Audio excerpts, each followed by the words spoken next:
ಐತಿ ಈ ನ್ಯೂಸ್ ಪೇಪರ್ಗೆ ಓದೋಕ್ಕೆ. ಈ ನ್ಯೂಸ್ ಪೇಪರ್ನ ನಾನು ಬಿಸಾಕ್ತೆ ಈಗ ಅದು ನಾನು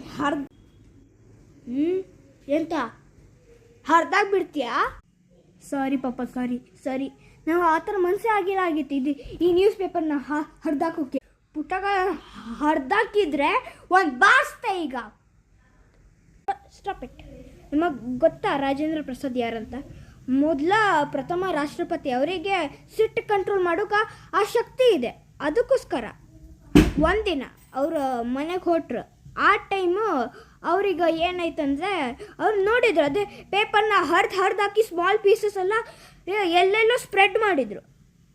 ಆಮೇಲೆ ಅವ್ರಿಗೆ ಗೊತ್ತಾಯ್ತಾ ಇದೆ ಈ ಕೆಲಸ ಮಕ್ಕಳದು. ಆಮೇಲೆ ಅವ್ರಿಗೆ ಅವ್ರ ಮನಸ್ಸು ಒಪ್ಪಲಿಲ್ಲ ಅದೇ ಆ ಮಕ್ಕಳು ಅಪರಾಧಿ ಅಂತ. ಅದಕ್ಕೋಸ್ಕರ ಅವ್ರು ಒಂದು ಸಭೆ ಅಲ್ಲಿ ಕರೆದಿದ್ರು. ಆಮೇಲೆ ಹೇಳಿದ್ರೆ ಮಕ್ಕಳೇ ಯಾರೆಲ್ಲ ಈ ಪೇಪರ್ನ ಹರಿದಾಕಿದ್ದೀರೋ ಅವ್ರಿಗೆ ನಾನು ಕಾಸು ಕೊಡ್ತೀನಿ ಅಂತ. ಮತ್ತು 1 by 1 ಆ ಮಕ್ಕಳು ಹೇಳಿದರೆ ನಾನು ಹರಿದಾಕಿದ್ದೀನಿ.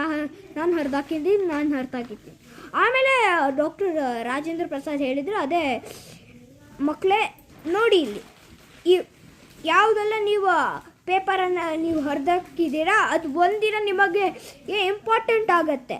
ಆ ಟೈಮ್ ಮಕ್ಕಳಿಗೆಲ್ಲ ಅನಿಸ್ತು. ಮತ್ತು ಅವ್ರು ಹೇಳಿದರು, ತಾತ ನಮ್ಮನ್ನು ಕ್ಷಮಿಸಿದ ತಾತ, ಈ ಸಲ ನಾವು ಈ ಥರ ನಾವು ಪೇಪರ್ ಪೀಸನ್ನು ನಾವು ಹರಿದೇ ಹಾಕೋದಿಲ್ಲ ಮತ್ತು ಎಲ್ಲೂ ಬಿಸಾಕೋದಿಲ್ಲ.